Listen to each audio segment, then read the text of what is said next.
आप सभी का फिर से एक बार मैं स्वागत करता हूं। इसके पूर्व के पीरियड में हमने देखा प्रयोजन मूलक हिंदी के अंतर्गत पारिभाषिक शब्दावली, मतलब तात्पर्य क्या है, उसकी परिभाषाएं क्या है, उसकी विशेषताएं क्या है, उसके साथ साथ जो अवधारणाएं हैं या निर्धारण के जो सिद्धांत है उस पर भी हमने विस्तार से चर्चा की है। उसके साथ साथ हिंदी शब्द संपदा पर भी प्रकाश डाला है और कुछ पारिभाषिक शब्द भी आपको हमने बताए हैं। आज हम इसका दूसरा जो विभाग है वो है राजभाषा हिंदी। इसका आरंभ हम करेंगे और इसका जो पहला पॉइंट है वो है राजभाषा और राष्ट्रभाषा अवधारणा एवं स्वरूप। मतलब क्या है, इसका अर्थ यह होता है कि राजभाषा किसे कहते हैं और राष्ट्रभाषा किसे कहते हैं। अवधारणा इसी को कहा जाता है और उसका स्वरूप क्या है। एक सामान्य भाषा के संदर्भ में भी और हमारी भारतीय भाषा के संदर्भ में भी राजभाषा किसको कहते हैं और राष्ट्रभाषा किसको कहते हैं। अक्सर हम एक शब्द सुनते हैं वो है राष्ट्रभाषा, या फिर मैं और भी आगे बढ़कर कहूं कि हिंदी, हम कहते हैं कि हिंदी हमारी राष्ट्रभाषा है, बल्कि ऐसा नहीं है। यह राष्ट्रभाषा जैसी है लेकिन राष्ट्रभाषा अभी तक इसको जो है मान्यता नहीं मिली है। कौन मान्यता देता है, कैसे ये राष्ट्रभाषा बनती है, ये आगे आएगा है ना। केवल इतना इस पॉइंट के अंतर्गत हमको इतना ही इस पर प्रकाश डालना है, यही चर्चा करना है कि राजभाषा किसको कहते हैं और राष्ट्रभाषा किसे कहते हैं, इसकी अवधारणा को हमको देखना है। दूसरी बात, अब ये जब देश का संविधान बनता है, याद में रखिए जो नियम उपनियम या कायदे कानून ये सारी जो चीजें होती हैं वो संविधान में होती है।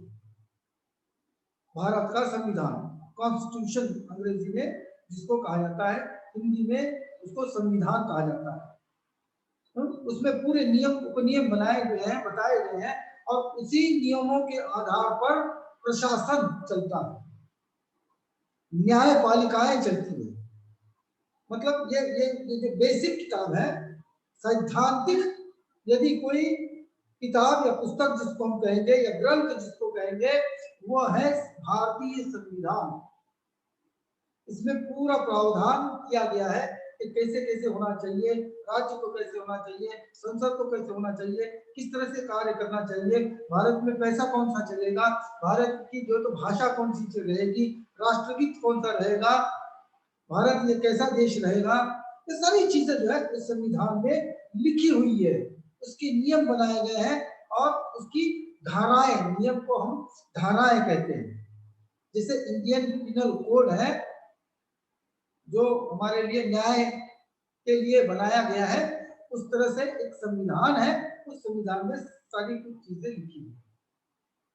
अब हमको राजभाषा का जो सफर है, थोड़ा सा हमको इतिहास इसका देखना पड़ेगा, यह आवश्यक है, क्योंकि राजभाषा जो राज्य की भाषा होती है, अर्थात राज्य की नहीं, मैं राज्य की कह रहा हूं, तो प्रशासन की भाषा होती है।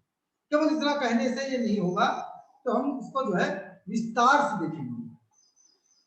भारत की स्वाधीनता 15 अगस्त 1947 से पहले, मतलब जब देश आजाद हुआ, वो तो हमको पता है 1947 में हुआ, उसके पहले हिंदी में राजभाषा शब्द का प्रयोग प्रायः नहीं मिलता था। मतलब देश की आजादी के पहले ये राजभाषा का शब्द हमको नहीं मिलता है।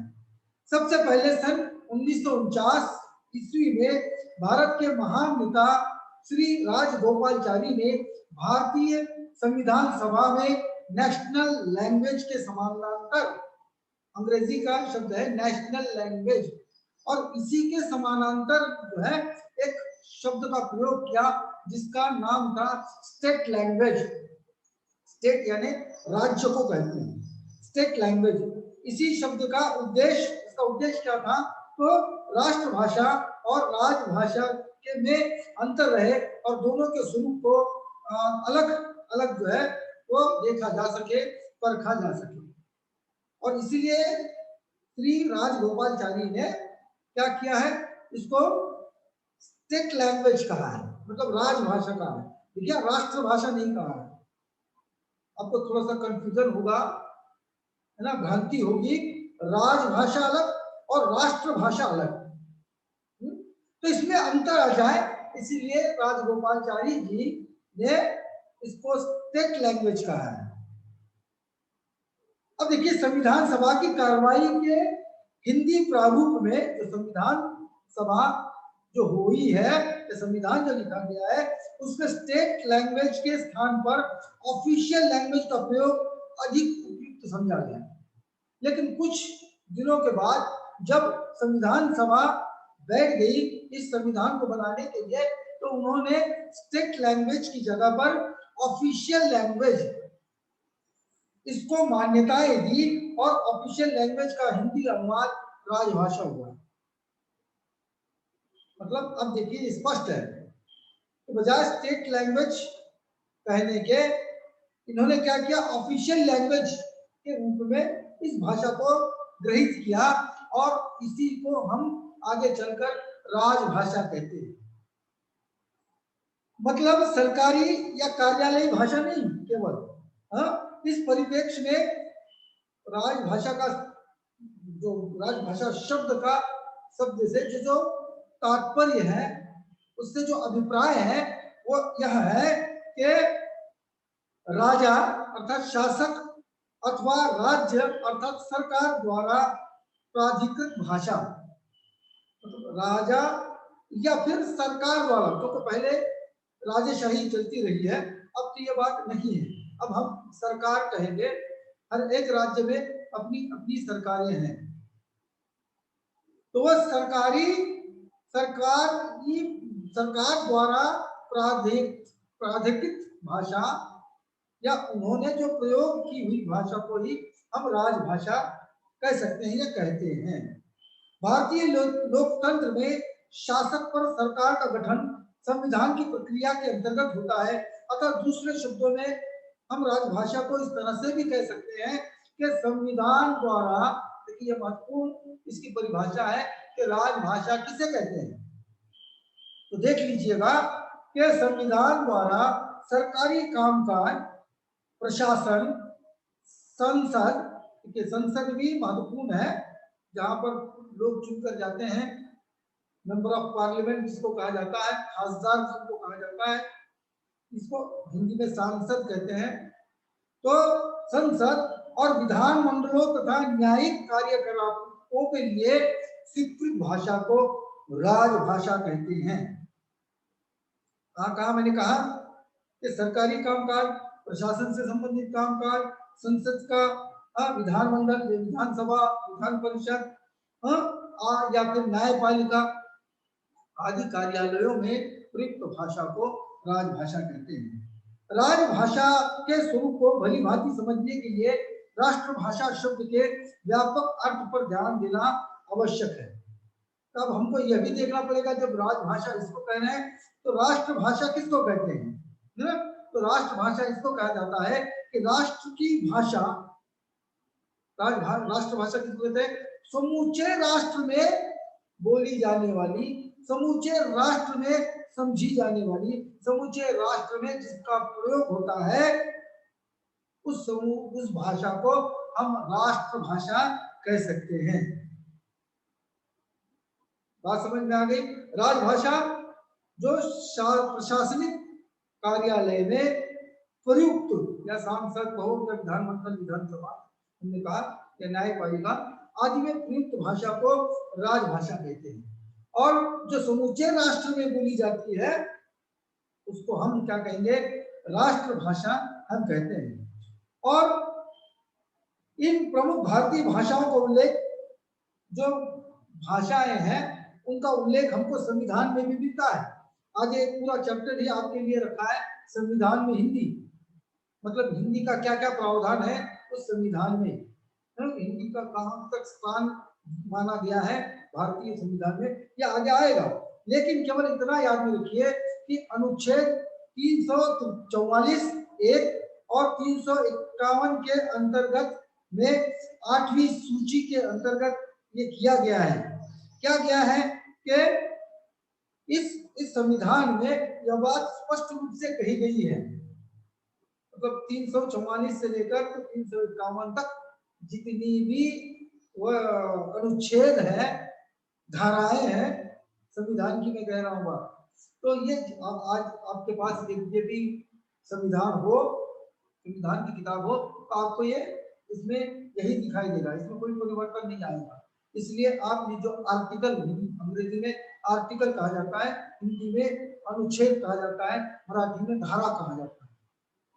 यह अनुच्छेद 344 से लेकर तो 351 तक के इसमें 14 भाषाएं इसमें दर्ज थी। बाद में इसमें और संशोधन हुआ और 18 भाषाएं इसमें शामिल की गई है या फिर उसमें ली गई है। अब क्या अंतर होता है राजभाषा में और राष्ट्रभाषा में, यह भी देखना हमारे लिए आवश्यक है कि राजभाषा चाहे वो हिंदी ही क्यों ना हो, क्योंकि अक्सर क्या हुआ कि लोगों में ये भ्रांति हो जाती है। तो जो हिंदी प्रदेश है, मैं आपको नाम मिला देता हूँ, दिल्ली, उत्तर प्रदेश, मध्य प्रदेश, बिहार, राजस्थान, है ना, ये जितने भी प्रदेश हैं ये हिंदी प्रदेश है। यहाँ की राजभाषा ये हिंदी है, हिंदी में ही कार्य वहां चलता है। लेकिन जब हम महाराष्ट्र की बात करेंगे, जब हम गुजरात की बात करेंगे, तो क्या होगा, यहाँ की जो राजभाषा है, उदाहरण के लिए मैं महाराष्ट्र लेता हूं, महाराष्ट्र की राजभाषा ये मराठी है। समझ में आई रही बात आपको, है ना। और राष्ट्रभाषा अभी तो नहीं हुई है, लेकिन हिंदी तो हम जो है एज एन नेशनल लैंग्वेज, राष्ट्रभाषा की तरह आज हिंदी का प्रयोग हमको समूचे देश में हमको दिखाई देता है। यह अंतर होता है एक राजभाषा में और राष्ट्रभाषा में, कि राजभाषा सीमित क्षेत्र में बोली जाती है, समझी जाती है। मराठी केवल महाराष्ट्र में ही बोली जाती है, समझी जाती है, या उसका राजकाज जो है वह इसी में होगा, मराठी में ही होगा। यदि आप विधायक बन जाते हैं तो आप अपनी बात को मराठी में उस विधानमंडल में कह सकते हैं, लेकिन आपके लिए बहुत दिक्कत आएगी। दिल्ली अगर आप चले गए और उसमें अपनी भाषा में बात कर रहे हैं, आपको अनुमति लेनी पड़ती है, उसका भी प्रावधान है संविधान में, वो आगे आएगा ही। हम केवल यहाँ पर इतना ही देख रहे हैं, राजभाषा और राष्ट्रभाषा, जबकि इसके विपरीत राष्ट्रभाषा पूरे देश में बोली जाती है। मराठी की तुलना में यदि हम तुलना कर रहे हैं, यह राजभाषा सीमित क्षेत्र में बोली जाती है, तो राष्ट्रभाषा व्यापक स्तर पर बोली जाती है, समूचे देश में ये बोली जाती है। जबकि इसके बोलने वालों की संख्या यदि हम देखते हैं तो राजभाषा की संख्या कम होती है अपेक्षाकृत, और राष्ट्रभाषा की संख्या यह अधिक होती है। और आगे चलकर हम यह भी कह सकते हैं, इसका जो शब्द भंडार है, जैसे इसके पहले हमने देखा, इसके पहले के चैप्टर में हमने देखा हिंदी शब्द समूह के अंतर्गत 4 प्रकार के शब्द बताए थे हमने, तत्सम, तद्भव, देशज और विदेशी, शायद आपको याद होगा ही। तो इसका शब्द भंडार भी सीमित होता है, कम होता है। लेकिन राष्ट्रभाषा का जो शब्द भंडार है ये विपुल मात्रा में होता है, ये बहुत अधिक जो है वो बड़ा होता है, हमने कहा। और आगे यदि आपको देखना है, इन दोनों में अंतर ही की बात जब हम हमारी चल रही है, तो राजभाषा में बहुत कम अवसर ऐसे होता है कि प्रयोजन मूलक या पारिभाषिक शब्दावली का निर्माण किया गया। मतलब पारिभाषिक शब्दावली का निर्माण राजभाषा में बहुत कम होता है, लेकिन कम होता है किसकी तुलना में, राष्ट्रभाषा की तुलना में। राष्ट्रभाषा में पारिभाषिक शब्दावली का निर्माण या निर्धारण अधिक होता है, क्योंकि यह व्यापक स्तर पर बोली जाती है, व्यापक स्तर पर जो है ये समझी जाती है। और आगे चलकर मैं और अंतर में बता दूं कि राजभाषा में हो सकता है मुहावरे और लोकोक्तियों का प्रयोग इसमें हो, लेकिन राष्ट्रभाषा में इसको थोड़ा सा जो है वह कम स्थान माना जाता है, ज्यादा ये नहीं होता है। तो ये इस तरह के कई कई प्रकार का अंतर इन दो भाषाओं में दिखाई देता है। जिसे हमने उदाहरण के लिए आपको मराठी भाषा का यहाँ पर दिया है। केवल आपको जो है अंत में इतना ही हम निष्कर्ष निकालेंगे, इतना ही कहना चाहते हैं कि राजभाषा वह भाषा है जिसमें राज का कार्य चलता है या सरकार द्वारा प्रयुक्त होने वाली भाषा को, सरकार कौन से, राज्य की सरकारें, राज्य की सरकारें जिसमें राज कार्य करती है उसको हम राजभाषा कहते हैं। और पूरे देश में जो भाषा चलती है, देश में जो कार्य होता है, इसको हम राष्ट्रभाषा कहते हैं। यह राजभाषा या राष्ट्रभाषा का उतना ही अधिक महत्व है जितने देश के लिए, प्रत्येक देश का होता है, प्रत्येक देश की अपनी एक राष्ट्रभाषा होती है और इसका सम्मान अत्यधिक होता है। मैं कहता हूं जितना सम्मान राष्ट्र ध्वज का होता है, हर एक देश के लिए होता है, उतना ही सम्मान जितना के एक राष्ट्रगीत का होता है, और उतना ही सम्मान जो है वो राष्ट्र की भाषा का भी होता है। ये चीजें, और एक है इसमें है राजमुद्रा, पैसा जिसको हम कहते हैं, इसका आप अनादर नहीं कर सकते हैं, आपको इसका आदर ही करना पड़ता है ना।